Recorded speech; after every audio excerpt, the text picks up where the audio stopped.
ꯅꯨꯡꯁꯤꯖꯔꯕ ꯑꯣꯖꯥꯁꯤꯡ ꯑꯃꯁꯨꯡ ꯏꯆꯤꯜ ꯏꯅꯥꯎꯁꯤꯡ ꯈ꯭ꯋꯥꯏ ꯄꯨꯝꯅꯃꯛꯄꯨ ꯑꯩꯅ ꯑꯅꯧꯕ ꯆꯍꯤ ꯑꯁꯤꯒꯤ ꯑꯍꯥꯟꯕ ꯁꯔꯃꯣꯟ ꯑꯃꯒ ꯂꯣꯏꯅꯅ ꯃꯌꯥꯝꯕꯨ ꯈꯨꯔꯨꯝꯖꯔꯤ. ꯏꯁꯣꯔꯒꯤ ꯋꯥꯍꯩ ꯄꯥꯊꯣꯛꯆꯒꯦ. ꯇꯥꯃꯤꯟꯅꯁꯤ. ꯖꯣꯍꯥꯟ ꯄꯟꯗꯨꯞ 2 ꯄꯗ 14 ꯇꯧꯏꯒꯨꯝꯕꯁꯨꯡ ꯖꯤꯁꯨ ꯃꯁꯥꯅ ꯃꯁꯥꯕꯨ ꯃꯈꯣꯏꯗ ꯊꯥꯖꯅ ꯁꯤꯟꯅꯗꯦ, ꯃꯔꯝꯗꯤ ꯏꯕꯨꯡꯉꯣꯅ ꯃꯤ ꯄꯨꯝꯅꯃꯛꯄꯨ ꯈꯪꯉꯤ. ꯑꯗꯨꯒ ꯑꯇꯣꯞꯄ ꯃꯐꯝ ꯑꯃꯗꯒꯤ ꯑꯃꯨꯛꯀ ꯌꯦꯡꯁꯤ. ꯒꯂꯥꯇꯤꯌꯥ ꯄꯟꯗꯨꯞ 2 ꯄꯗ 8 ꯑꯩꯉꯣꯟꯗ ꯄꯤꯔꯕ ꯊꯧꯖꯥꯜ ꯑꯗꯨ ꯌꯨꯝꯕꯤ ꯑꯣꯏꯅ ꯐꯥꯎꯔꯕ ꯖꯥꯀꯣꯕ, ꯀꯩꯐꯥ ꯑꯃꯁꯨꯡ ꯖꯣꯍꯥꯟꯅ ꯈꯪꯂꯕꯗ ꯑꯩꯈꯣꯏꯅ ꯑꯇꯣꯞꯄ ꯖꯥꯠꯁꯤꯡꯗ ꯑꯃꯁꯨꯡ ꯃꯈꯣꯏꯅ ꯎꯟ ꯀꯛꯄꯁꯤꯡꯗ ꯆꯠꯅꯅꯕ ꯑꯩꯉꯣꯟꯗꯁꯨ ꯕꯔꯅꯕꯥꯗꯁꯨ ꯃꯈꯣꯏꯅ ꯃꯄꯥꯡ ꯑꯣꯏꯕꯒꯤ ꯌꯦꯠ ꯊꯪꯕ ꯈꯨꯠ ꯄꯥꯏꯅꯕꯤꯔꯦ. ꯇꯥꯃꯤꯟꯅꯈ꯭ꯔꯕ ꯏꯕꯨꯡꯉꯣ ꯃꯍꯥꯛꯀꯤ ꯋꯥꯍꯩ ꯑꯁꯤ ꯑꯩꯈꯣꯏ ꯃꯌꯥꯝꯒꯤ ꯃꯊꯛꯇ ꯕꯣꯔ ꯄꯤꯅꯕꯤꯕ ꯑꯣꯏꯁꯅꯨ. ꯑꯥꯃꯦꯟ. ꯉꯁꯤꯒꯤ ꯅꯨꯃꯤꯠ ꯑꯁꯤꯗ ꯑꯩꯒꯤ ꯁꯔꯃꯣꯟ ꯑꯁꯤꯒꯤ ꯍꯤꯔꯝ ꯑꯣꯏꯅ ꯊꯝꯖꯕ ꯍꯤꯔꯝ ꯑꯗꯨꯗꯤ ꯅꯍꯥꯛ ꯀꯔꯝꯕ ꯀꯥꯡꯂꯨꯞꯇꯅꯣ ꯑꯁꯨꯝꯅ ꯊꯝꯖꯕꯅꯤ. ꯅꯨꯡꯁꯤꯖꯔꯕ ꯃꯔꯨꯞꯁꯤꯡ, ꯍꯧꯖꯤꯛ ꯑꯩꯅ ꯄꯥꯊꯣꯛꯆꯈꯤꯕꯁꯤꯗ ꯍꯥꯏꯕꯗꯤ ꯒꯂꯥꯇꯤꯌꯥ ꯄꯟꯗꯨꯞ 2:8 ꯑꯁꯤꯗ ꯑꯩꯈꯣꯏꯅ ꯁꯦꯕꯣꯛ ꯑꯍꯨꯝꯒꯤ ꯃꯃꯤꯡ ꯀꯩꯐꯥ ꯑꯃꯗꯤ ꯖꯥꯀꯣꯕ, ꯖꯣꯍꯥꯟꯒꯤ ꯃꯤꯡ ꯄꯟꯕꯁꯤ ꯑꯩꯈꯣꯏꯅ ꯎꯕ ꯐꯪꯏ. ꯑꯩꯈꯣꯏꯅ ꯈꯪꯏ ꯃꯁꯤꯗ ꯀꯩꯐꯥ ꯍꯥꯏꯕꯁꯦ ꯄꯤꯇꯔꯅꯤ ꯍꯥꯏꯕ, ꯃꯔꯝꯗꯤ ꯕꯥꯏꯕꯜ ꯑꯁꯤꯗ ꯃꯤ ꯑꯃꯒꯤ ꯃꯤꯡ ꯑꯅꯤ ꯊꯣꯟꯕ ꯃꯌꯥꯝ ꯑꯃ ꯌꯥꯎꯔꯤꯕꯅꯤ. ꯑꯗꯨꯅ ꯄꯜꯂꯤꯕ ꯃꯤꯑꯣꯏ ꯑꯍꯨꯝ ꯑꯁꯦ ꯁꯤꯡꯂꯨꯞꯀꯤ ꯌꯨꯝꯕꯤꯅꯤ ꯍꯥꯏꯅ ꯍꯥꯏꯔꯤ. ꯑꯗꯨꯒ ꯃꯈꯣꯏ ꯑꯍꯨꯝ ꯑꯁꯦ ꯖꯤꯁꯨꯒ ꯌꯥꯝꯅ ꯅꯛꯁꯤꯟꯅꯕ ꯃꯑꯣꯡ ꯑꯃꯗ ꯃꯈꯣꯏ ꯑꯁꯤ ꯇꯤꯟꯅꯕꯅꯤ. ꯑꯩꯈꯣꯏꯅ ꯈꯪꯏ ꯃꯗꯨꯗꯤ ꯃꯐꯝ ꯑꯌꯥꯝꯕꯗ ꯃꯈꯣꯏ ꯑꯍꯨꯝ ꯑꯁꯦ ꯖꯤꯁꯨꯅ ꯃꯍꯥꯛꯀ ꯂꯣꯏꯅꯅ ꯄꯨꯔꯒ ꯆꯠꯄꯅꯤ. ꯅꯨꯡꯁꯤꯔꯕ ꯃꯔꯨꯞꯁꯤꯡ, ꯑꯩꯈꯣꯏ ꯑꯌꯥꯝꯕꯅ ꯁꯔꯦꯟꯗꯔ ꯇꯧꯕ, ꯍꯥꯏꯕꯗꯤ ꯃꯄꯨ ꯏꯕꯨꯡꯉꯣꯒꯤ ꯃꯐꯝꯗ ꯊꯋꯥꯏ ꯍꯛꯆꯥꯡ ꯁꯤꯟꯅꯖꯕꯒꯤ ꯃꯇꯥꯡꯗ ꯁꯔꯃꯣꯟ ꯀꯌꯥ ꯇꯥꯔꯦ. ꯑꯗꯨꯕꯨ ꯃꯄꯨ ꯏꯕꯨꯡꯉꯣꯅ ꯀꯅꯥꯒꯨꯝꯕ ꯃꯤꯑꯣꯏ ꯑꯃꯗ ꯃꯁꯥꯕꯨ ꯁꯤꯟꯅꯖꯕ ꯅꯠꯇ꯭ꯔꯒ ꯁꯔꯦꯟꯗꯔ ꯇꯧꯕ ꯇꯥꯔꯒꯗꯤ ꯃꯗꯨ ꯃꯍꯥꯛꯅ ꯀꯔꯝꯅ ꯇꯧꯕꯤꯒꯅꯤ? ꯃꯁꯤ ꯑꯩꯈꯣꯏ ꯌꯥꯝꯅ ꯈꯟꯊꯅꯤꯡꯉꯥꯏꯅꯤ. ꯑꯗꯨꯅ ꯖꯣꯍꯥꯟ ꯄꯟꯗꯨꯞ 2:14 ꯑꯁꯤꯗ ꯖꯤꯁꯨ ꯃꯁꯥꯅ ꯃꯁꯥꯕꯨ ꯃꯈꯣꯏꯗ ꯊꯥꯖꯅ ꯁꯤꯟꯅꯗꯦ, ꯃꯔꯝꯗꯤ ꯏꯕꯨꯡꯉꯣꯅ ꯃꯤ ꯄꯨꯝꯅꯃꯛꯄꯨ ꯈꯪꯉꯤ ꯍꯥꯏꯅ ꯍꯥꯏꯕꯅꯤ. ꯑꯩꯈꯣꯏꯅ ꯈꯪꯉꯤ ꯃꯗꯨꯗꯤ ꯖꯤꯁꯨꯒꯤ ꯃꯅꯥꯛꯇ ꯃꯤ ꯃꯌꯥꯝ ꯑꯃ ꯂꯥꯛꯏ. ꯃꯈꯣꯏꯗꯨꯒꯤ ꯃꯔꯛꯇ ꯃꯤ ꯈꯔ ꯑꯃꯗꯤ ꯆꯥꯕ ꯐꯪꯕꯒꯤ ꯃꯔꯝꯅ ꯃꯈꯣꯏ ꯂꯥꯛꯄꯅꯤ. ꯃꯈꯣꯏꯒꯤ ꯄꯨꯛꯅꯤꯡ ꯑꯗꯣ ꯈꯪꯕꯗꯒꯤ ꯍꯤꯡꯕꯒꯤ ꯑꯆꯥꯄꯣꯠ ꯑꯗꯨ ꯑꯩꯅꯤ, ꯑꯩꯒꯤ ꯏꯇꯨꯡ ꯏꯜꯂꯨ ꯍꯥꯏꯅ ꯖꯤꯁꯨꯅ ꯃꯈꯣꯏꯗ ꯍꯥꯏꯈꯤꯕꯅꯤ. ꯑꯗꯨꯒ ꯃꯤꯌꯥꯝ ꯑꯗꯨꯒꯤ ꯃꯔꯛꯇ ꯃꯤꯑꯣꯏ ꯈꯔ ꯑꯃꯗꯤ ꯑꯉꯛꯄ ꯊꯕꯛ ꯄꯥꯝꯕꯗꯒꯤ ꯂꯥꯛꯄꯅꯤ. ꯍꯧꯖꯤꯛꯀꯤ ꯃꯇꯝ ꯑꯁꯤꯗꯁꯨ ꯖꯤꯁꯨꯒꯤꯗꯃꯛꯇꯤ ꯅꯠꯇꯅ ꯀꯔꯤꯒꯨꯝꯕ ꯊꯕꯛ ꯑꯃ ꯑꯣꯏꯅꯕ ꯅꯠꯇ꯭ꯔꯒ ꯖꯤꯁꯨꯒꯤ ꯑꯉꯛꯄ ꯍꯤꯂꯤꯡ ꯑꯗꯨ ꯄꯥꯝꯕꯗꯒꯤ ꯂꯥꯛꯄ ꯌꯥꯎꯔꯤꯕꯅꯤ. ꯑꯁꯤꯒꯨꯝꯕ ꯃꯤꯁꯤꯡ ꯑꯗꯨꯕꯨꯁꯨ ꯖꯤꯁꯨꯅ ꯅꯨꯡꯁꯤꯕꯤꯗꯨꯅ ꯐꯍꯟꯕꯤꯔꯤ. ꯊꯧꯖꯥꯜ ꯂꯩꯕ ꯖꯤꯁꯨꯅꯤ. ꯑꯗꯨꯕꯨ ꯃꯈꯣꯏꯁꯤꯡ ꯑꯗꯨꯅ ꯑꯗꯨꯒꯨꯝꯕꯒꯤ ꯄꯨꯛꯅꯤꯡꯗ ꯑꯗꯨꯝ ꯂꯩꯕꯁꯦ ꯖꯤꯁꯨ ꯈ꯭ꯔꯤꯁꯇꯒꯤ ꯑꯄꯥꯝꯕꯗꯤ ꯅꯠꯇꯦ. ꯃꯈꯣꯏ ꯑꯗꯨꯅ ꯄꯨꯛꯅꯤꯡ ꯍꯣꯡꯂꯛꯄꯁꯦ ꯖꯤꯁꯨꯅ ꯄꯥꯝꯕꯅꯤ. ꯃꯔꯝꯗꯤ ꯃꯍꯥꯛꯅ ꯑꯃꯨꯛ ꯍꯟꯅ ꯂꯦꯡꯂꯛꯄ ꯃꯇꯝꯗ ꯑꯩꯈꯣꯏꯕꯨ ꯃꯍꯥꯛꯅ ꯃꯁꯛ ꯈꯪꯕꯤꯕ ꯃꯤ ꯑꯃ ꯑꯣꯏꯅꯅꯕ ꯑꯩꯈꯣꯏꯅ ꯍꯣꯠꯅꯕꯁꯦ ꯃꯁꯤ ꯃꯍꯥꯛꯅ ꯄꯥꯝꯕꯅꯤ. ꯖꯤꯁꯨꯅ ꯑꯩꯈꯣꯏꯕꯨ ꯄꯤꯊꯛꯄꯤꯕ, ꯃꯇꯦꯡ ꯄꯥꯡꯕꯤꯕ ꯃꯤ ꯑꯃ ꯑꯣꯏꯔꯕꯁꯨ ꯑꯔꯣꯏꯕ ꯃꯇꯝꯗꯗꯤ ꯑꯩꯈꯣꯏ ꯑꯁꯦ ꯅꯣꯔꯣꯛꯇ ꯇꯥꯕ ꯃꯤ ꯑꯃ ꯑꯣꯏꯕ ꯌꯥꯕꯅꯤ. ꯃꯁꯤ ꯑꯩꯈꯣꯏ ꯈꯟꯊꯃꯤꯟꯅꯁꯤ. ꯑꯗꯨꯅ ꯃꯈꯜꯒꯤ ꯃꯤ ꯃꯌꯥꯝ ꯑꯃ ꯃꯥꯒꯤ ꯃꯅꯥꯛꯇ ꯂꯥꯛꯂꯤꯕꯁꯤꯡ ꯑꯗꯨꯒꯤ ꯃꯔꯛꯇ ꯃꯤꯑꯣꯏ ꯈꯔꯗꯤ ꯇꯁꯦꯡꯅꯃꯛ ꯃꯍꯥꯛꯀꯤꯗꯃꯛꯇ ꯂꯥꯛꯄ ꯌꯥꯎꯔꯤꯕꯅꯤ. ꯑꯩꯈꯣꯏꯒꯤ ꯁꯤꯡꯂꯨꯞꯇꯁꯨ ꯇꯁꯦꯡꯅꯃꯛ ꯖꯤꯁꯨꯒꯤꯗꯃꯛ ꯂꯥꯛꯄ ꯃꯤ ꯀꯌꯥ ꯌꯥꯎꯔꯤ. ꯃꯁꯤ ꯍꯪꯕ ꯌꯥꯕ ꯋꯥꯍꯪꯅꯤ. ꯇꯁꯦꯡꯅ ꯃꯍꯥꯛꯀꯤꯗꯃꯛꯇ ꯂꯥꯛꯂꯤꯕꯅꯤ ꯍꯥꯏꯅ ꯈꯪꯂꯕ ꯃꯤꯁꯤꯡ ꯑꯗꯨꯕꯨ ꯖꯤꯁꯨꯅ ꯇꯣꯉꯥꯟꯅ ꯀꯧꯊꯣꯛꯄꯤꯕꯅꯤ.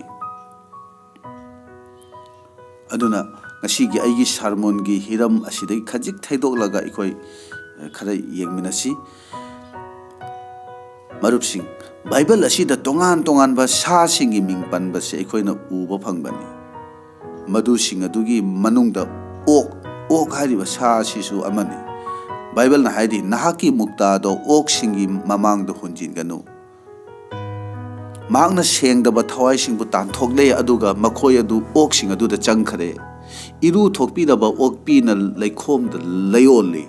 ꯑꯗꯨꯒ ꯍꯨꯏꯅ ꯃꯥꯒꯤ ꯑꯋꯣꯕꯗ ꯍꯟꯖꯤꯜꯂꯤ. ꯑꯗꯨꯒ ꯂꯤꯟ ꯑꯃꯁꯨꯡ ꯕ꯭ꯔꯤꯆꯤꯛꯀꯤ ꯃꯇꯥꯡꯗꯁꯨ ꯌꯥꯝꯅ ꯄꯜꯂꯦ. ꯂꯤꯟꯕꯨ ꯁꯩꯇꯥꯟꯒ ꯄꯥꯟꯗꯝ tawbani Daniel bu nongsagi makonda thajin biri Jisuna lola da tongduna Jerusalem da karak pa ikoina Bible asida ikoina uri Balambu magi lambi adu lola na thingba ikoina uri Asumna Bible asida sa makhal gi ming panba ikoina thengnari adubu ok asina hena panba se ikoina ubani ikoina khangi ok haiba sa se mabu phaba matam hatba matam asida yamna sathina makhoni yamna hoba lawba khongba sa mani adugo ok haiba se luba nanba yadaba sani mabu amot pani mabu amot pa Sani and Habit Equina Yaro. Madu Mahaki nature ni, Honganba Yadra, Magi nature, Magi habit ni, Pork Padagi, Loina Raklaba, Adugumba, Mahaki, Hainabini. Aduna, Bible na Hibasi, Kanabo Sunam Duna Jisuda Pushinganu, Masamasagi Aningba Matung in the Lakshan and Hibani. Adunani, Nahaki Muktadu, Oxing the Langshinganu and Hibasi. Aduna Bible Ashida, Mioi Karabu, Kanglup Nine, Kandopasa Equina. Kanglup naina khaidok pase aikoina uba phangbani Ishorna Jisuna mi khara bu kanglup naina khaidok pa aikoina uba phangbani maram asina mi singi marakta ogumna natraga huigumna amotpa phattaba tauba maduda hainabi oina hingba mayam ama lairi madu tasengbadi miyoibana papta takraba matungda miyoibagi nature habit oikrabani aikhoigi ida madugi hainabidu yawkrabani makhoigi damakta madu karisu nattabagumna khalle aikhoina motle yamna namthi pap ki punsini haina khallabasu makhoigi damakta di madu karisu natte aduna Peter gi larik ta hairi makhoigi ikai ningai oiba wafam aduda su makhoina napal tawi makhoigi pap ki thabakta makhoina Ikaiti, Hena dum Napal Taubani. Hojiki Matamashida gambler, Natraga, drunkard, Natraga Tongan ba Papi Tabak Tauriba sing the Nganglu Rabasu, Shauraga, Napal Tauraga Makoin Haiban, Madudi Masiako lifestyle ni, Masiako Hingnabagi Lambini, Karisu Kaide, Mi Mayamasu Tauri, Asumna Haidona Yamna normal oina Makoina Kanbani.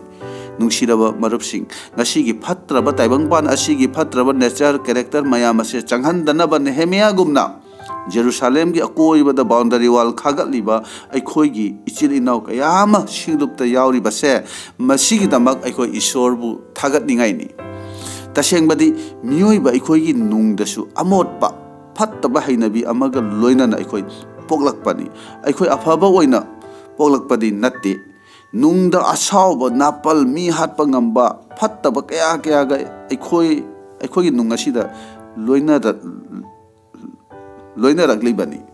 aduna aikhoigi irakta ichilinau kayamana thajabadagi ninghan nakhraba matungdadi hairiba phattaba mayam se amuk anna makhoigi punsidagi aikoina yamna sengna uba phangbani Thajaringai matam Jisu Kristo bu thajaba mona darigai matam adudadi madu singda khon uba phangde thajabadai sontha garba sitha garba matungdadi kasai phattaba mayamado ogumba huigumba makhal gi sa gumba gi pungning wakal mong mato thabak thoramdo aikoina makhoidagi uba phangbani tasengbadi masi ngasigi numit asida asiguma makhal gi sa sing lamchat amadi miyoibagi phattaba mayamse hanna aina haijabagi masi hanna aina haijabagi maramdi miyoiba haibasi karino aikoi isa si kanano haibasi khanghanningbadagi masi khara aina mangoina na aina haijabani polna so haibani nahaki taibangpan bagi hakchang kayat haibadi lanabagi akhatpagi apaibagi apambagi phattaba pumbagi kayat singado sihallu haina haibani Aikoina khanbadadi khong khut mit na kong ase akhoi masi hakchangi kaya ni haina khanbani adu polna haibasidi aikoigi punsidi madugumba amotpa phattaba akamba papki punsini madu singdo madugumba papki thabak sing ado madu hatlu madu sihallu haina haibani adubu aikoise nongma Jisu Krista du nang aigi punsida lakpiki aikoina khangba yabadi nang aibu afaba wa pau tahan bikhibado mahagado Jisu makni mahag amabu ꯑꯣꯏꯔꯁꯨ ꯑꯃꯕꯨ ꯑꯣꯏꯔꯕꯁꯨ ꯏꯁꯣꯔꯅ ꯃꯍꯥꯛꯄꯨ ꯁꯤꯖꯤꯟꯅꯈꯤꯕꯅꯤ ꯃꯗꯨ ꯅꯍꯥꯛꯄꯨ ꯀꯟꯕꯤꯅꯕꯒꯤꯗꯃꯛꯇꯅꯤ ꯑꯩꯈꯣꯏꯕꯨ ꯀꯟꯕꯤꯅꯕꯒꯤꯗꯃꯛꯇꯅꯤ ꯑꯗꯨꯅ ꯑꯩꯕꯨ ꯅꯠꯇ꯭ꯔꯒ ꯑꯗꯣꯝꯕꯨ ꯒꯣꯁꯄꯦꯜ ꯇꯥꯍꯟꯕꯤꯕ ꯃꯤꯑꯣꯏ ꯑꯗꯣ ꯀꯩꯗꯧꯉꯩꯗꯁꯨ ꯀꯥꯎꯕꯤꯒꯅꯨ ꯍꯥꯏꯕꯁꯦ ꯑꯩꯅ ꯍꯥꯏꯖꯅꯤꯡꯕꯅꯤ ꯖꯤꯁꯨꯅ ꯂꯥꯛꯇꯨꯅ ꯑꯩꯈꯣꯏꯕꯨ ꯈꯟꯗꯣꯛꯄꯤꯕꯅꯤ ꯑꯗꯨꯅ ꯕꯥꯏꯕꯜꯅ ꯍꯥꯏꯔꯤ ꯅꯈꯣꯏꯅ ꯅꯠꯇꯦ ꯑꯗꯨꯕꯨ ꯑꯩꯅ ꯅꯈꯣꯏꯕꯨ ꯈꯟꯗꯣꯛꯄꯅꯤ ꯃꯔꯝꯗꯤ ꯅꯪ ꯑꯩꯅ ꯃꯄꯨ ꯏꯕꯨꯡꯉꯣꯒ ꯃꯔꯤ ꯂꯩꯅꯅꯕꯅꯤ ꯏꯁꯣꯔꯒꯤ ꯃꯐꯝꯗ ꯅꯛꯁꯤꯟꯅꯅꯕ ꯁꯝꯅꯕ ꯌꯥꯅꯅꯕꯅꯤ ꯑꯩꯈꯣꯏꯅ ꯈꯪꯉꯤ ꯃꯧꯁꯤꯒꯤ ꯂꯥꯟꯅꯄꯨꯡꯒꯤ ꯃꯇꯥꯡ ꯑꯗꯨꯗ ꯑꯩꯈꯣꯏꯅ ꯈꯪꯉꯤ ꯃꯗꯨꯗꯤ ꯃꯄꯥꯟ ꯊꯪꯕ ꯁꯔꯨꯛ ꯑꯗꯨꯗ ꯃꯤꯆꯝꯁꯤꯡꯅ ꯍꯥꯏꯖꯅꯕ ꯃꯐꯝꯅꯤ ꯃꯌꯥꯏ ꯊꯪꯕ ꯁꯔꯨꯛ ꯑꯗꯨꯗꯗꯤ ꯄꯨꯔꯣꯍꯤꯠꯁꯤꯡꯅ ꯁꯥ ꯍꯥꯠꯇꯨꯅ ꯁꯥꯒꯤ ꯏ ꯑꯗꯨ ꯀꯠꯅꯅꯕ ꯃꯐꯝꯅꯤ ꯑꯗꯨꯒ ꯑꯍꯨꯝꯁꯨꯕ ꯈ꯭ꯋꯥꯏꯒꯤ ꯃꯅꯨꯡ ꯊꯪꯕ ꯁꯔꯨꯛ ꯑꯗꯨꯗꯗꯤ ꯑꯊꯣꯏꯕ ꯄꯨꯔꯣꯍꯤꯠꯅ ꯆꯍꯤ ꯑꯃꯗ ꯑꯃꯨꯛ ꯈꯛꯇ ꯆꯪꯗꯨꯅ ꯙꯨꯞ ꯊꯥꯗꯨꯅ ꯈꯨꯔꯨꯝꯅꯅꯕ ꯃꯐꯝꯅꯤ ꯍꯥꯏꯔꯤꯕ ꯃꯐꯝ ꯑꯗꯨꯗ ꯄꯨꯔꯣꯍꯤꯠ ꯅꯠꯇꯅ ꯑꯇꯣꯞꯄ ꯃꯤꯆꯝ ꯑꯃꯠꯇꯅ ꯆꯪꯕ ꯌꯥꯗꯕ ꯃꯐꯝ ꯑꯗꯨꯕꯨ ꯖꯤꯁꯨꯅ ꯁꯤꯕ ꯃꯇꯝ ꯑꯗꯨꯗꯗꯤ ꯃꯗꯨꯒꯤ ꯃꯥꯏꯈꯟ ꯐꯤꯗꯨ ꯃꯌꯥꯏꯗ ꯁꯦꯒꯥꯏꯈꯤꯕꯅꯤ ꯃꯗꯨꯒꯤ ꯃꯔꯝꯗꯤ ꯂꯥꯛꯑꯣ ꯑꯩꯒ ꯃꯔꯤ ꯂꯩꯅꯍꯜꯂꯨ ꯅꯛꯁꯤꯜꯂꯛꯎ ꯍꯥꯏꯅ ꯏꯁꯣꯔꯅ ꯍꯥꯏꯕꯅꯤ ꯏꯁꯣꯔꯅ ꯀꯅꯥꯗ ꯅꯠꯇ꯭ꯔꯒ ꯀꯔꯝꯕ ꯃꯈꯜꯒꯤ ꯃꯤꯑꯣꯏꯗ ꯃꯁꯥꯕꯨ ꯁꯤꯟꯅꯖꯩ ꯅꯠꯇ꯭ꯔꯒ ꯁꯔꯦꯟꯗꯔ ꯇꯧꯏ ꯀꯔꯝꯕ ꯃꯈꯜꯒꯤ ꯃꯤꯁꯤꯡꯗ ꯃꯇꯝ ꯄꯨꯝꯕꯗ ꯇꯥꯛꯄꯤ ꯇꯝꯕꯤꯗꯨꯅ ꯋꯥꯐꯝ ꯈꯨꯗꯤꯡꯃꯛ ꯐꯣꯡꯗꯣꯛꯄꯤ ꯍꯥꯏꯅ ꯍꯥꯏꯔꯒꯗꯤ ꯏꯁꯣꯔꯅ ꯊꯥꯖꯕ ꯌꯥꯕ ꯏꯁꯣꯔꯗ ꯅꯛꯁꯤꯟꯖꯕ ꯐꯨꯜꯂꯤ ꯁꯔꯦꯟꯗꯔ ꯇꯧꯕ ꯃꯤꯁꯤꯡ ꯑꯗꯨꯗꯅꯤ ꯃꯤꯑꯣꯏ ꯈꯔꯃꯗꯤ ꯃꯈꯣꯏꯒꯤ ꯃꯤꯡꯆꯠ ꯑꯃꯗꯤ ꯐꯝꯅꯆꯤꯡꯕ ꯌꯥꯝꯅ ꯆꯥꯎꯏ ꯑꯗꯨꯕꯨ ꯏꯁꯣꯔꯒꯤ ꯊꯥꯎ ꯅꯣꯏꯕꯤꯕ ꯑꯦꯅꯣꯏꯟꯇꯤꯡꯗꯤ ꯌꯥꯎꯗꯕ ꯑꯍꯜ ꯑꯣꯏꯔꯕ ꯃꯤꯁꯤꯡꯒ ꯋꯥꯔꯤ ꯁꯥꯟꯅꯕ ꯐꯥꯎꯕ ꯍꯩꯇꯕꯅꯤ ꯅꯣꯂꯨꯛꯄ ꯌꯥꯎꯗꯕ ꯍꯩꯁꯤꯡꯕ ꯁꯥꯕ ꯅꯥꯄꯜꯅ ꯌꯥꯝꯅ ꯋꯥꯡꯕ ꯑꯗꯨꯕꯨ ꯂꯧꯁꯤꯡꯗꯤ ꯌꯥꯎꯗꯕ ꯑꯗꯨꯒꯨꯝꯕ ꯃꯤꯁꯨ ꯃꯌꯥꯝ ꯑꯃ ꯂꯩꯔꯤꯕꯅꯤ ꯏꯁꯣꯔꯒꯤ ꯃꯤꯅꯤ ꯊꯥꯖꯕꯅꯤ ꯊꯧꯒꯜꯂꯣꯏꯅꯤ ꯍꯥꯏꯔꯒ ꯀꯣꯃꯟ ꯁꯦꯟꯁ ꯐꯥꯎꯕ ꯌꯥꯎꯗꯕ ꯃꯤ ꯃꯌꯥꯝ ꯑꯃ ꯑꯩꯈꯣꯏꯒꯤ ꯏꯔꯛꯇ ꯂꯩꯕꯅꯤ ꯃꯤꯡꯆꯠ ꯑꯃꯗꯤ ꯐꯝꯅ ꯆꯥꯎꯔꯤꯕ ꯃꯈꯩ ꯅꯣꯂꯨꯛꯀꯗꯕꯅꯤ ꯍꯥꯏꯕꯁꯦ ꯏꯁꯣꯔꯅ ꯈꯟꯗꯣꯛꯄ ꯅꯣꯂꯨꯛꯄ ꯃꯤ ꯑꯃꯒꯤ ꯅꯦꯆꯔꯅꯤ ꯃꯁꯤ ꯑꯩꯈꯣꯏ ꯈꯪꯕ ꯐꯕꯅꯤ ꯋꯥꯔꯤ ꯋꯥꯇꯥꯏ ꯁꯥꯟꯅꯕ ꯉꯥꯡꯕ ꯁꯛꯄ ꯈꯛ ꯅꯠꯇꯅ ꯊꯕꯛ ꯊꯧꯔꯝ ꯄꯨꯛꯅꯤꯡ ꯋꯥꯈꯜ ꯄꯨꯝꯅꯃꯛꯇ ꯖꯤꯁꯨꯒꯤ ꯃꯑꯣꯡ ꯃꯇꯧ ꯑꯗꯨ ꯐꯣꯡꯗꯣꯛꯄ ꯇꯥꯕꯅꯤ ꯃꯁꯤꯗꯤ ꯀꯣꯃꯟ ꯁꯦꯟꯁ ꯑꯣꯏꯕ ꯋꯥꯐꯝꯅꯤ ꯑꯗꯨꯅ ꯑꯩꯈꯣꯏꯁꯦ ꯑꯅꯧꯕ ꯄꯨꯟꯁꯤ ꯑꯅꯧꯕ ꯊꯃꯣꯏꯅꯤ ꯏꯁꯣꯔꯒꯤ ꯃꯆꯥꯅꯤ ꯍꯥꯏꯅ ꯏꯁꯥꯅ ꯈꯟꯖꯔꯒꯗꯤ ꯑꯩꯈꯣꯏꯒꯤ ꯕ꯭ꯔꯦꯟ ꯑꯁꯤꯁꯨ ꯖꯤꯁꯨꯒꯤ ꯄꯨꯟꯁꯤ ꯑꯗꯨ ꯃꯤꯅ ꯎꯅꯅꯕ ꯑꯩꯈꯣꯏꯒꯤ ꯕ꯭ꯔꯦꯟ ꯑꯁꯦ ꯁꯤꯖꯤꯟꯅꯕ ꯇꯥꯕꯅꯤ ꯃꯁꯤꯁꯤꯡ ꯑꯁꯦ ꯕꯦꯁꯤꯛ ꯃꯦꯅꯔꯅꯤ ꯍꯥꯏꯕꯁꯦ ꯑꯩꯈꯣꯏ ꯈꯪꯕ ꯐꯩ ꯑꯗꯨꯅ ꯍꯧꯖꯤꯛ ꯑꯃꯨꯛ ꯑꯩꯈꯣꯏ ꯑꯩꯒꯤ ꯁꯥꯔꯃꯣꯟ ꯑꯁꯤꯒꯤ ꯍꯤꯔꯝ ꯑꯗꯨꯗ ꯑꯩꯈꯣꯏ ꯆꯪꯃꯤꯟꯅꯁꯤ ꯑꯗꯨꯅ ꯕꯥꯏꯕꯜꯅ ꯍꯥꯏꯔꯤ ꯃꯍꯥꯛꯅ ꯑꯩꯈꯣꯏꯕꯨ ꯀꯧꯊꯣꯛꯄꯤꯕꯅꯤ ꯑꯩꯈꯣꯏꯕꯨ ꯇꯥꯏꯕꯪꯄꯥꯟ ꯑꯁꯤꯗꯒꯤ ꯈꯟꯗꯣꯛꯄꯤꯕꯅꯤ ꯑꯗꯨꯕꯨ ꯃꯍꯥꯛꯅ ꯃꯁꯥꯕꯨ ꯑꯩꯈꯣꯏꯗ ꯁꯤꯟꯅꯕꯤꯔꯕ꯭ꯔꯥ ꯏꯁꯣꯔꯅ ꯑꯗꯣꯝꯒꯤ ꯃꯐꯝꯗ ꯀꯌꯥꯃꯨꯛ ꯌꯥꯝꯅ ꯃꯁꯥꯕꯨ ꯁꯤꯟꯅꯕꯤꯔꯦ ꯍꯥꯏꯕꯁꯤꯅꯤ ꯃꯔꯨꯞꯁꯤꯡ ꯉꯁꯤ ꯑꯩꯈꯣꯏ ꯅꯍꯧꯅꯅ ꯅꯤꯡꯁꯤꯡꯃꯤꯟꯅꯁꯤ ꯑꯩꯈꯣꯏ 60 ꯇ꯭ꯔꯦꯅꯤꯡ ꯄꯤꯕꯅꯤ ꯕꯥꯏꯕꯜ ꯑꯁꯤꯗ 12ꯕꯨ ꯈꯟꯗꯣꯛꯇꯨꯅ ꯗꯤꯁꯥꯏꯕꯜ ꯑꯣꯏꯅ ꯈꯟꯗꯣꯛꯄꯅꯤ 3ꯕꯨꯅ ꯇꯣꯉꯥꯟꯅ ꯂꯣꯏꯅꯕꯤꯗꯨꯅ ꯇꯥꯛꯄꯤ ꯇꯝꯕꯤꯗꯨꯅ ꯃꯦꯟꯇꯔ ꯑꯃ ꯑꯣꯏꯅ ꯖꯤꯁꯨꯅ ꯃꯁꯥꯕꯨ ꯁꯤꯟꯅꯖꯈꯤꯕꯅꯤ ꯃꯈꯣꯏ 3 ꯑꯁꯦ ꯑꯔꯨꯕ ꯃꯐꯝ ꯈꯨꯗꯤꯡꯗ ꯖꯤꯁꯨꯅ ꯂꯣꯏꯅꯈꯤꯕꯅꯤ ꯂꯨꯛ ꯄꯟꯗꯨꯞ 10ꯒꯤ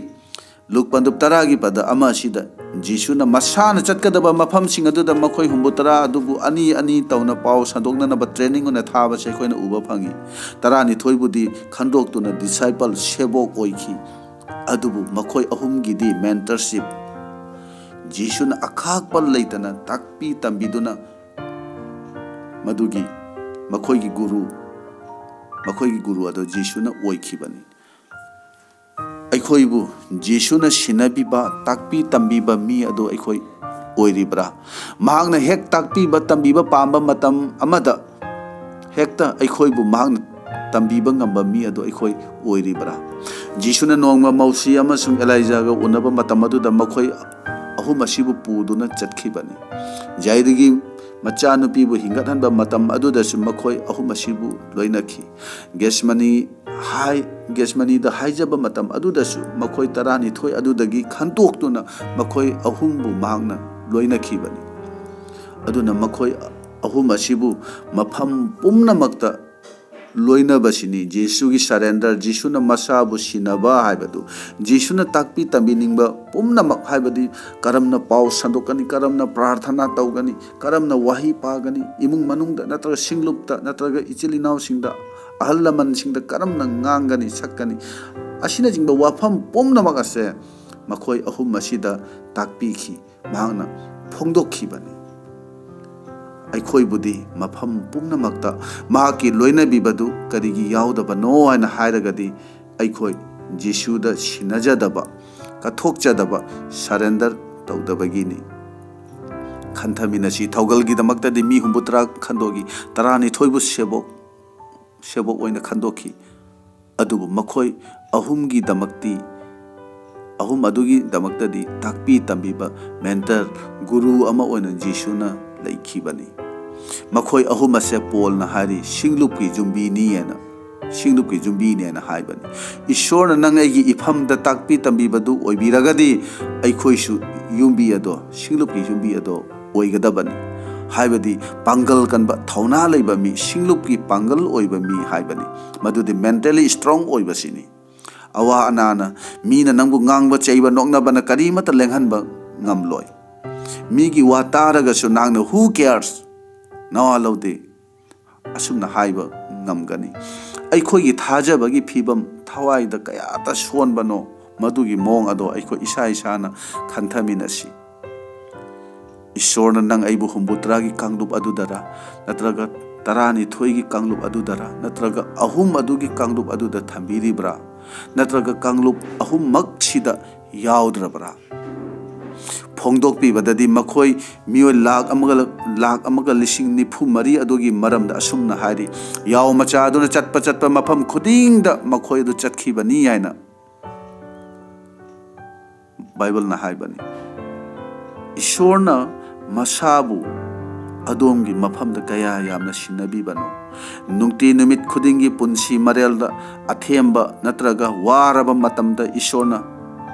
ꯑꯩꯅ ꯅꯪꯕꯨ ꯇꯥꯛꯄꯤ ꯇꯝꯕꯤꯔꯤꯕꯅꯤ ꯄꯨꯛꯅꯤꯡ ꯋꯥꯒꯅꯨ ꯀꯤꯒꯅꯨ ꯍꯥꯏꯕꯒꯤ ꯏꯁꯣꯔꯒꯤ ꯈꯣꯟꯖꯦꯜ ꯑꯗꯨ ꯑꯗꯣꯝꯅ ꯇꯥꯕ ꯐꯪꯂꯤꯕ꯭ꯔꯥ ꯃꯔꯨꯞꯁꯤꯡ ꯖꯤꯁꯨꯅ ꯆꯠꯀꯗꯕ ꯃꯐꯝꯁꯤꯡ ꯑꯗꯨꯗ 80 ꯑꯗꯨ ꯊꯥꯈꯤꯕꯅꯤ ꯇ꯭ꯔꯦꯅꯤꯡ ꯇꯧꯍꯟꯕꯅꯤ 12 ꯑꯗꯨꯕꯨꯅ ꯆꯩꯗꯨꯅ ꯉꯥꯡꯗꯨꯅ ꯇꯥꯛꯄꯤ ꯇꯝꯕꯤꯗꯨꯅ ꯃꯍꯥꯛꯀꯨꯝꯅ ꯑꯣꯏꯅꯅꯕ ꯃꯍꯥꯛꯅ ꯍꯣꯠꯅꯈꯤꯕꯅꯤ ꯑꯗꯨꯕꯨ ꯃꯈꯣꯏ ꯑꯍꯨꯝ ꯑꯗꯨꯒꯤ ꯃꯊꯛꯇꯗꯤ ꯃꯍꯥꯛꯅ ꯁꯔꯦꯟꯗꯔ ꯇꯧꯈꯤ ꯃꯁꯥꯕꯨ ꯁꯤꯟꯅꯖꯈꯤ ꯑꯩꯅ ꯆꯠꯄ ꯃꯐꯝ ꯈꯨꯗꯤꯡꯗ ꯅꯈꯣꯏꯁꯨ ꯆꯠꯀꯗꯕꯅꯤ ꯍꯥꯏꯅ ꯍꯥꯏꯕꯅꯤ ꯑꯗꯨꯕꯨ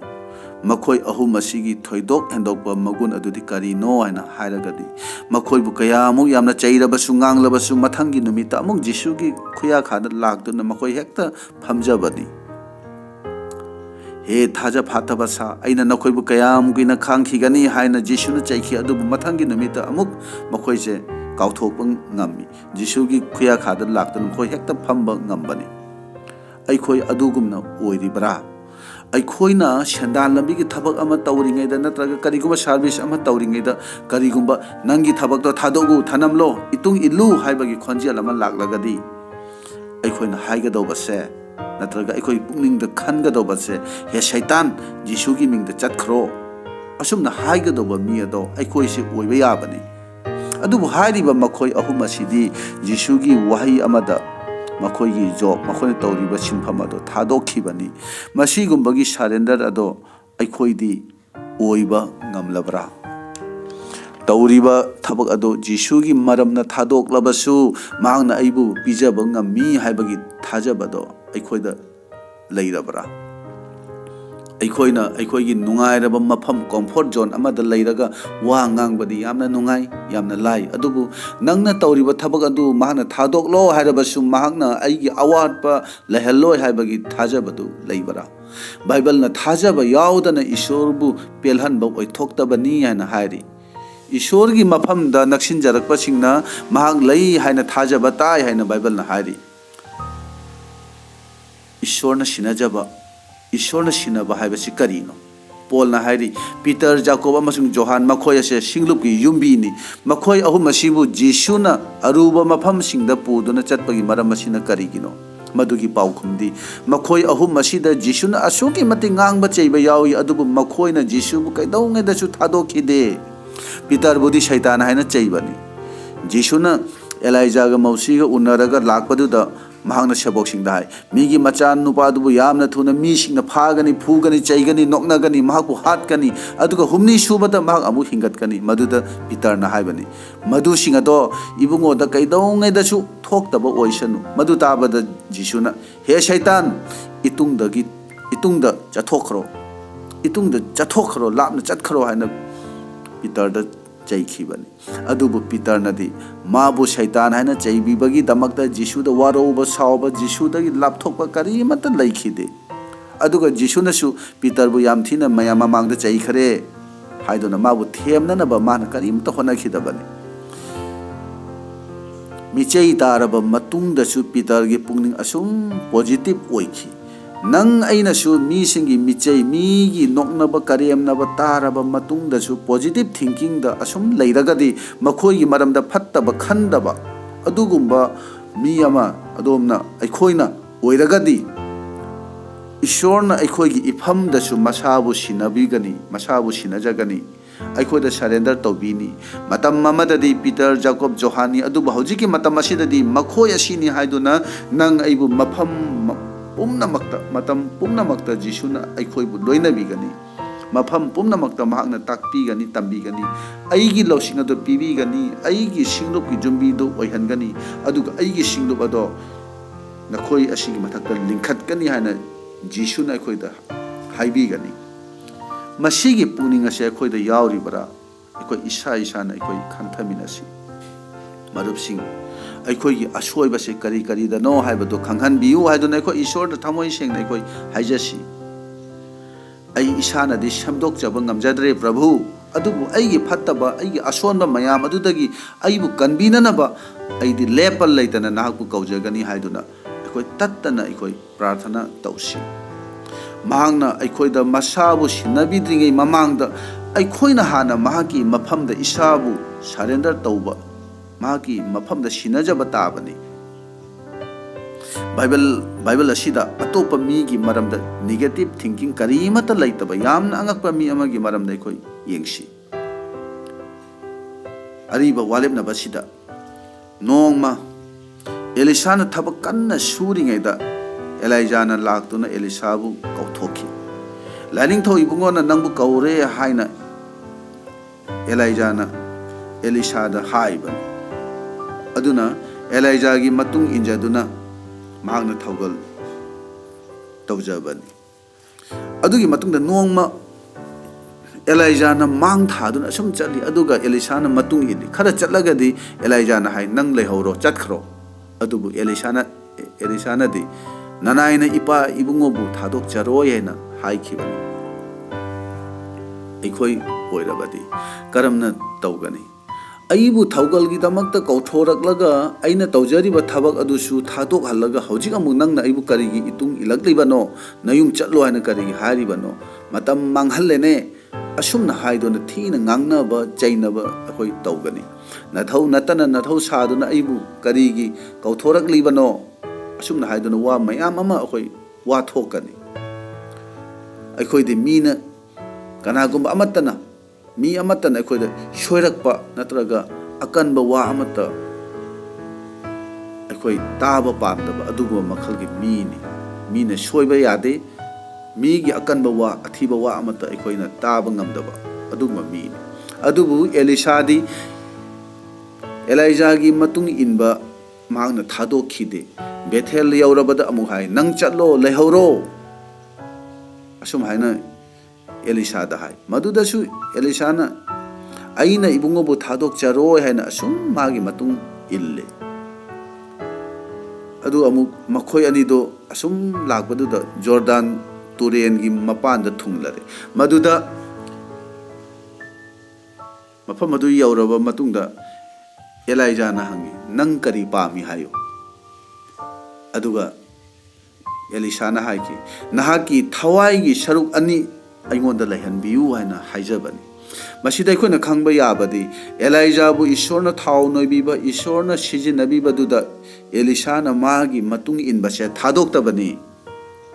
Ishorna thaw noibiba mina thawai gi oiba thawgal tawriba duda aikhoi puning thamsi ꯑꯗꯨꯒꯨꯝꯕ ꯃꯤ ꯑꯗꯨꯒꯤ ꯃꯇꯨꯡ ꯏꯟꯕꯗ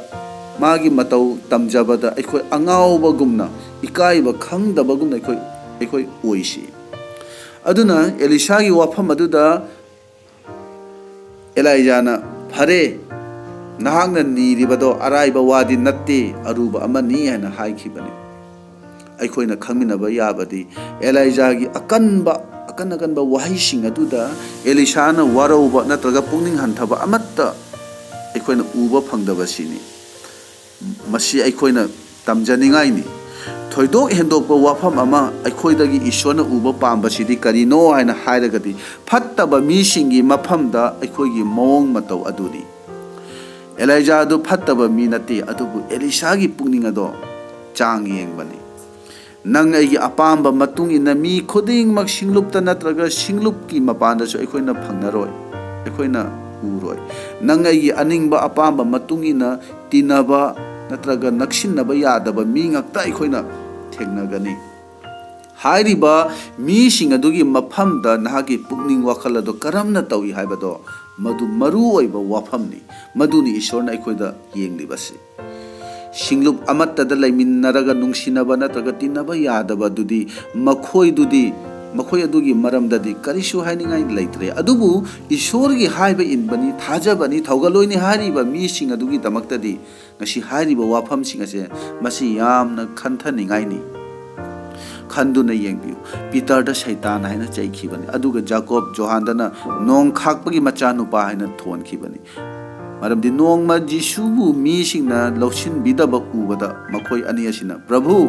ꯑꯇꯤꯌꯥꯗꯒꯤ ꯃꯩ ꯊꯥꯗꯗꯨꯅ ꯃꯈꯣꯏꯕꯨ ꯃꯥꯡꯍꯟꯅꯅꯕ ꯑꯩꯈꯣꯏꯅ ꯌꯥꯊꯪ ꯄꯤꯕ ꯏꯕꯨꯡꯅ ꯌꯥꯕꯤꯕ꯭ꯔꯥ ꯍꯥꯏꯅ ꯖꯤꯁꯨꯗ ꯃꯈꯣꯏ ꯑꯅꯤ ꯑꯁꯤꯅ ꯍꯥꯏꯕꯅꯤ ꯃꯗꯨꯗ ꯖꯤꯁꯨꯅ ꯍꯥꯏꯕꯅꯤ ꯅꯈꯣꯏꯁꯤꯕꯨ ꯀꯅꯥꯅ ꯀꯟꯇ꯭ꯔꯣꯜ ꯇꯧꯔꯤꯕꯅꯣ ꯅꯈꯣꯏ ꯀꯔꯝꯕ ꯊꯋꯥꯏꯒꯤ ꯃꯤꯅꯣ ꯍꯥꯏꯕꯁꯤ ꯅꯈꯣꯏꯅ ꯈꯪꯖꯗꯦ ꯃꯈꯣꯏ ꯑꯅꯤꯒꯤ ꯁꯥꯎꯒꯟꯕꯗꯨꯗ ꯖꯤꯁꯨꯅ ꯅꯣꯡ ꯈꯥꯛꯄꯒꯤ ꯃꯆꯥꯅꯨꯄꯥ ꯍꯥꯏꯅ ꯊꯣꯟꯈꯤꯕꯗꯣ ꯃꯗꯨ ꯃꯤꯁꯤꯡꯅ ꯈꯪꯅꯈꯤꯕꯅꯤ ꯈꯟꯗꯨꯅ ꯌꯦꯡꯕꯤꯌꯨ ꯃꯈꯣꯏ ꯑꯁꯤꯕꯨ ꯃꯐꯝꯗ ꯉꯥꯡꯕ ꯆꯩꯕ ꯋꯥꯔꯛꯄ ꯇꯧꯈꯤꯕꯅꯤ ꯑꯗꯨꯝ ꯑꯣꯏꯅꯃꯛ ꯃꯈꯣꯏꯁꯤꯡ ꯑꯁꯤꯅ ꯖꯤꯁꯨꯕꯨ ꯊꯥꯗꯣꯛꯈꯤꯗꯦ ꯖꯤꯁꯨꯒ ꯇꯠꯇꯅ ꯑꯁꯨꯝ ꯃꯈꯣꯏ ꯂꯣꯏꯅꯈꯤ ꯃꯈꯣꯏ ꯑꯍꯨꯝꯒꯤ ꯃꯁꯤꯒꯤ ꯃꯑꯣꯡ ꯃꯇꯧ ꯑꯁꯤꯗ ꯖꯤꯁꯨꯅ ꯃꯁꯥꯕꯨ ꯁꯤꯟꯅꯖꯈꯤ ꯃꯐꯝ ꯃꯇꯝ ꯄꯨꯝꯅꯃꯛꯇ ꯂꯣꯏꯅꯕꯤꯗꯨꯅ ꯇꯝꯕꯤꯕꯁꯤ ꯇꯧꯈꯤꯕꯅꯤ ꯀꯔꯝꯅ ꯉꯥꯡꯒꯅꯤ ꯀꯔꯝꯅ ꯆꯠꯀꯅꯤ ꯋꯥꯍꯩ ꯀꯔꯝꯅ ꯄꯥꯒꯅꯤ ꯋꯥ ꯄꯥꯎ ꯀꯔꯝꯅ ꯁꯟꯗꯣꯛꯀꯅꯤ ꯀꯔꯝꯅ ꯄ꯭ꯔꯥꯔꯊꯅꯥ ꯇꯧꯒꯅꯤ ꯀꯔꯝꯅ ꯑꯋꯥꯕ ꯈꯥꯡꯒꯅꯤ ꯌꯦꯛꯅꯕꯕꯨ ꯀꯔꯝꯅ ꯅꯨꯡꯁꯤꯒꯅꯤ ꯃꯁꯤ ꯄꯨꯝꯕꯁꯦꯃꯈꯣꯏ ꯑꯍꯨꯝ ꯑꯁꯤꯗ ꯃꯍꯥꯛꯅ ꯇꯣꯞꯅ ꯇꯝꯕꯤꯈꯤꯕꯅꯤ ꯄꯥꯈꯣꯟ ꯆꯠꯄꯁꯤꯡꯒꯤ ꯊꯕꯛꯇ ꯃꯈꯣꯏ 12 ꯑꯗꯨꯗ ꯃꯈꯣꯏ ꯑꯍꯨꯝ ꯑꯁꯤꯒꯤ ꯃꯇꯥꯡꯗ ꯑꯩꯈꯣꯏꯅ ꯎꯕ ꯐꯪꯕꯅꯤ ꯑꯇꯩ 9 ꯑꯗꯨꯗꯤ ꯄꯥꯈꯣꯟ ꯆꯠꯄꯁꯤꯡꯒꯤ ꯊꯕꯛ ꯑꯗꯨꯗ ꯑꯩꯈꯣꯏꯅ ꯎꯕ ꯐꯪꯗꯦ ꯑꯗꯨꯝ ꯑꯣꯏꯅꯃꯛ ꯍꯣꯏ ꯃꯈꯣꯏ